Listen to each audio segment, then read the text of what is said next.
Creo que después de oír al doctor Sanabria, pues es muy fácil entender nuestro papel. Yo creo que cuando estamos ante una enfermedad oncológica, uno quisiera estar en los zapatos del cirujano y ver qué problema le vamos a ayudar a solucionar. Y tal vez cuando nosotros comenzamos a entender lo que ellos necesitan, pues obviamente vemos el papel que podemos jugar. Otro punto que es también muy importante es comenzar a entender la enfermedad y cuáles son los puntos que realmente van a ser determinantes de dar información para que juegue un papel importante en el manejo o en el pronóstico del paciente.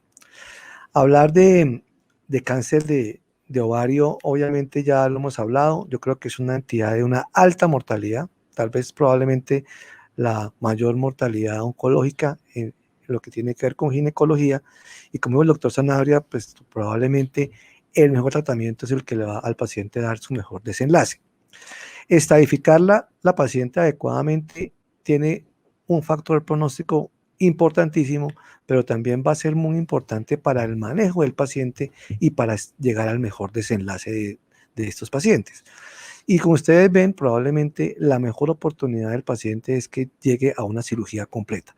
En ese momento va a ser probablemente de las cosas más importantes que va a tener el cirujano y él requiere la mayor información para poderlo hacer.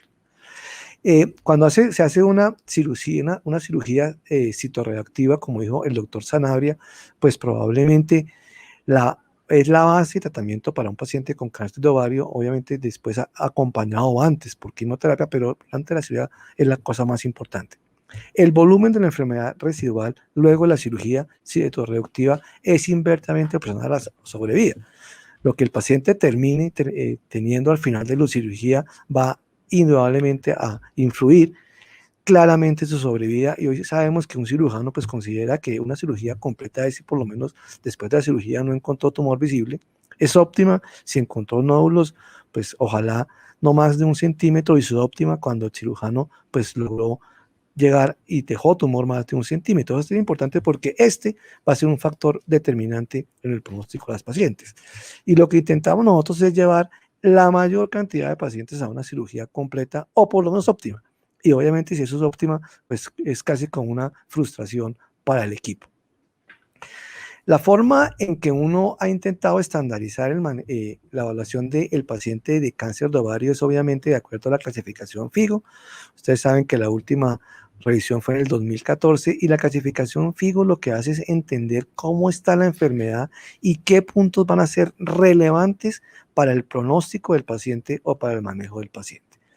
La clasificación FIGO, pues obviamente cambió varios puntos. Tal vez uno de los que debemos entender los radiólogos es que habla de una patogénesis diferente del carcinoma de ovario. Hoy entendemos que el carcinoma de ovario no solamente origina en el ovario, sino probablemente también se puede originar en la trompa o en la fimbria, y lo hemos visto es porque realmente cuando se hace análisis moleculares de morfología o clínicos, pues probablemente el cáncer de ovario, el que se origina en las trompas o en el peritoneo, pueden tener una representación similar. Y en pacientes, por ejemplo, con mutaciones de los genes BSLA, cuando se ha hecho salpico-oforectomía, esos pacientes desde el punto de vista preventivo profiláctico, los cánceres que se han encontrado son en la trompa o en la fimbria y no en los ovarios. Esto también abre unas posibilidades grandísimas, como vamos a ver más tarde, en lo que tiene que ver la medicina personalizada, porque son patologías que, como ustedes ven, no solamente se originan en el ovario, y la posibilidad probablemente de detectar el origen podría en un futuro influir en el manejo de estos pacientes. En FIGO, les voy a decir tal vez los puntos más importantes de los cambios que hubo en la clasificación. Tal vez en el estadio 1A y 1B es considerar que las trompas pueden ser el sitio de origen. Por eso no solamente se tiene que mirar si está confinado al ovario, sino también mirar las trompas. O sea que la parte que tiene que ver es que tenemos que mirar también el sitio en donde está la trompa, no solamente el ovario. Otra cosa que es muy importante es recordar que la posibilidad de pequeñas lesiones contralaterales a la lesión dominante podría ser la presencia de una enfermedad metastásica hasta en un 30% de las oportunidades, por lo cual no despreciar la presencia de lesiones o pequeñas ováricas en el ovario contralateral, pues porque probablemente podría ser la presencia de una lesión metastásica. Otra cosa que es muy importante y en lo posible deberíamos mirar es la superficie del ovario y la superficie de la trompa, porque tendría que estar esta lesión confinada al ovario y la trompa. Cuando usted ya ve irregularidades en relación con la superficie ovárica o la superficie de la trompa, ya uno probablemente debería considerar un estadio más avanzado. Y algo que también es importante es que las lesiones, especialmente de tipo mucinoso, así sean pequeñas, y se encuentren confinadas al ovario, uno siempre debería considerar el origen gastrointestinal y por eso esas lesiones, el aparato gastrointestinal debe ser adecuadamente evaluado. O sea que en el estadio 1 hay que mirar muy bien las trompas, mirar el ovario contralateral y mirar la superficie ovárica para saber en qué estamos. El estadio 1C es un estadio que básicamente tiene que ver con la ruptura de esta lesión que está confinada, que puede ser intraoperatoria o antes de la cirugía. Y aquí tal vez hay una cosa importante y es que algunas de estas lesiones se pueden romper porque tienen probablemente adhesiones o adherencias cercanas. Eso se ve mucho en carcinomas de células claras. Y algunas de esas adherencias pueden ser positivas para cáncer. En ese momento, pues probablemente uno ya considera que estamos en un estadio 2, o sea que uno cuando ve adherencias claramente y sospechosas, probablemente debe considerar que es un estadio más avanzado. El estadio 2 es un estadio, digamos, que es complejo, y es cuando realmente la enfermedad se va a encontrar en la superficie del útero, como ustedes ven aquí, en la superficie del ovario, en la superficie de la trompa o se encuentra confinada la enfermedad a nivel pélvico. Antes se evaluaba la presencia o no de líquido acítico positivo, eso se excluyó en la nueva clasificación porque probablemente la presencia de líquido acítico positivo ya podría indicar un estadio o una enfermedad más avanzada. En este estadio, digamos, es muy importante para el cirujano saber que probablemente la enfermedad está confinada únicamente a la pelvis y eso va a ser para él muy importante. El estadio 3, como probablemente nos dijo el doctor Sanabria, es el estadio que vemos tal vez con mayor frecuencia. Y tenemos que estar viendo que hay dos tipos de enfermedad del estadio 3.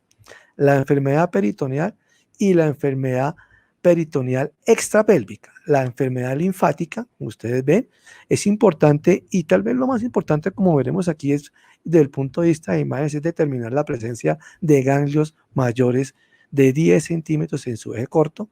En algunas entidades, como ahora les mostraremos, determinar el sitio exacto del origen, si es pélvico o retroperitoneal, es importante. En ovario tal vez la localización del ganglio no es tan importante como la presencia de ganglios, ahorita lo vamos a ver, pero en la presencia de enfermedad extraperitoneal sí va a ser muy importante el tamaño de los implantes. Mire que los cortes dicen que enfermedad peritoneal mayor de 2 centímetros va a dar un pronóstico peor a la enfermedad peritoneal que es menor de 2 centímetros.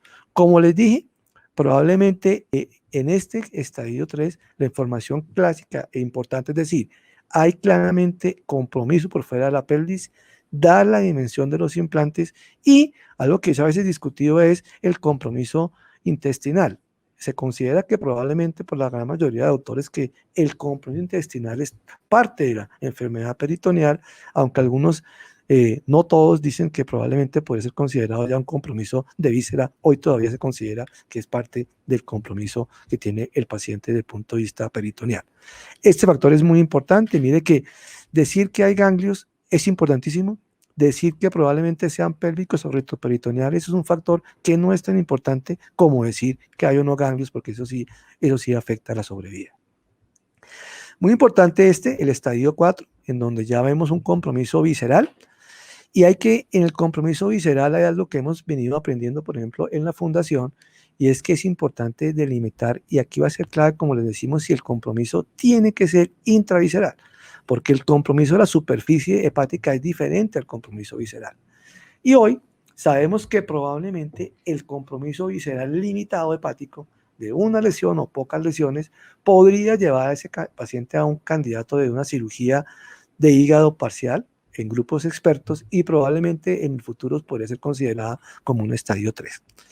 Lo otro que tiene que ver el estadio 4 son el compromiso extraabdominal, el más importante líquido pleural, la el compromiso supraclavicular y, ojo, algo muy importante que no se nos tiene en cuenta, el compromiso inguinal. El compromiso inguinal se considera un compromiso extraabdominal y es un estadio avanzado.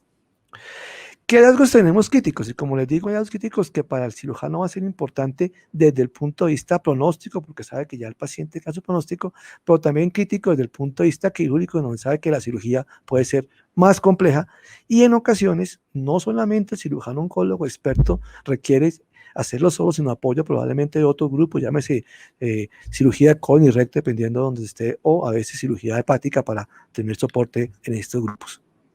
¿Qué es importante desde el punto de vista pronóstico? Les digo, la superficie ovárica de la trompa, pasamos de un estadio 1 a un estadio 2.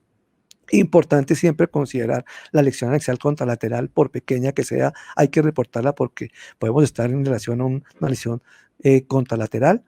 El compromiso peritoneal extrapélvico es un factor muy importante. Ya pasamos de un estadio 2 a un estadio 3.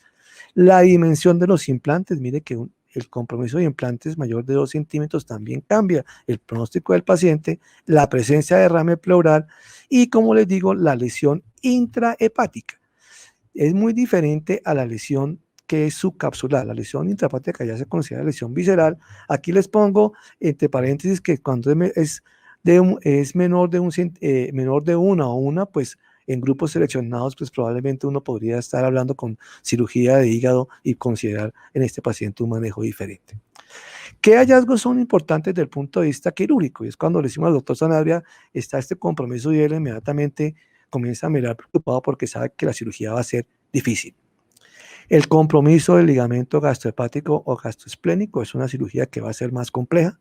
Las lesiones subcapsulares hepáticas, especialmente las subdiafragmáticas o periesplénicas, las lesiones transmurales intestinales y probablemente también el compromiso del porta hepatis hace que la cirugía vaya a ser muy compleja.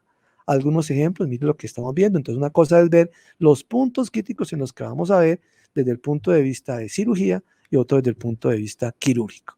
Ejemplos de nuestros casos, pacientes, mire, esta paciente con una lesión probablemente subcapsular hepática, no intrahepática, que es diferente, ustedes están viendo ahí, esa lesión probablemente va a requerir un manejo un poco más complejo porque sabe que tiene que movilizar el hígado el cirujano.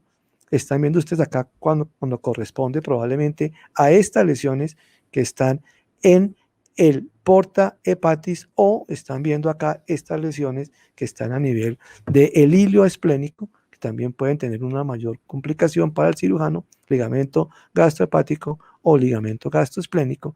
Y también va a ser muy importante, por ejemplo, estas lesiones que son de gran tamaño y tienen compromiso transmural del el intestino, porque probablemente podría requerir una intervención mayor desde el punto de vista intestinal y podría probablemente requerir un apoyo de grupos especializados gastrointestinales.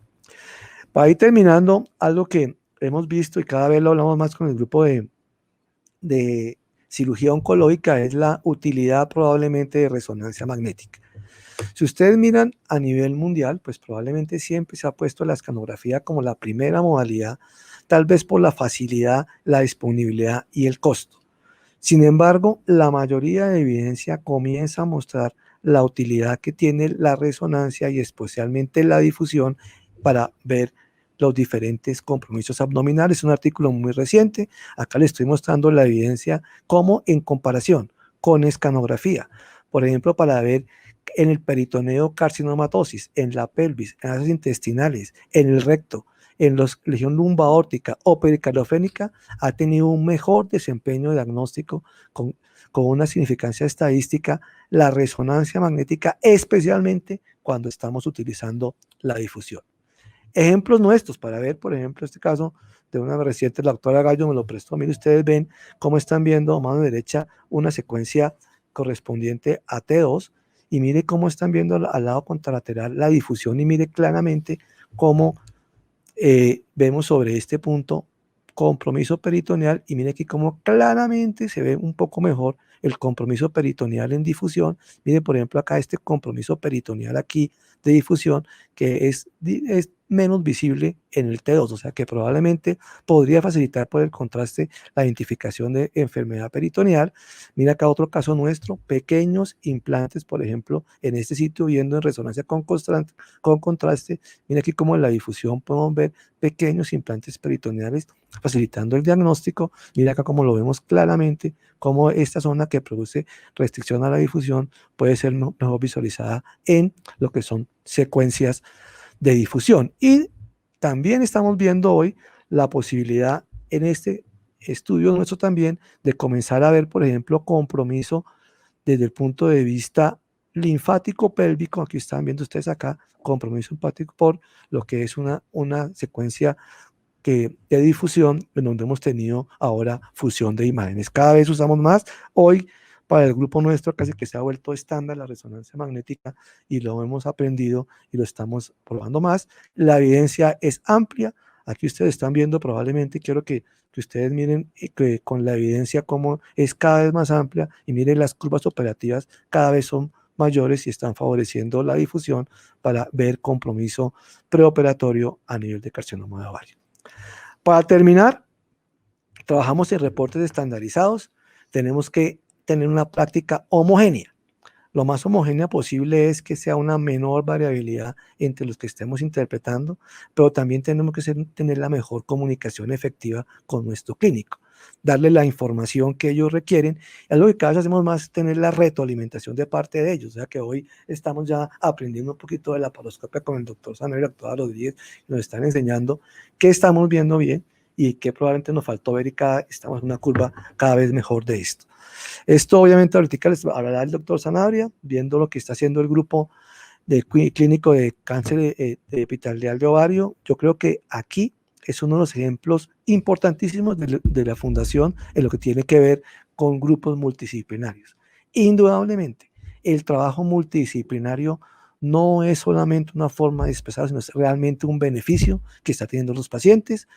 Mire que algo que estamos viendo cada vez más y trabajamos en forma de mejorar los diferentes reportes y hoy tenemos reportes que estamos haciendo estructurados, intentando darle al doctor Sanabria y a su equipo la mejor información prequirúrgica, la mejor forma de poderlo comunicar, en dónde está la enfermedad que él va a planear y va a llevar a cirugía, en qué cuadrante está, cuáles son las dimensiones, si hay o no compromiso a nivel de asas intestinales, y esto nos va a permitir obviamente tener una mejor correlación con la cirugía.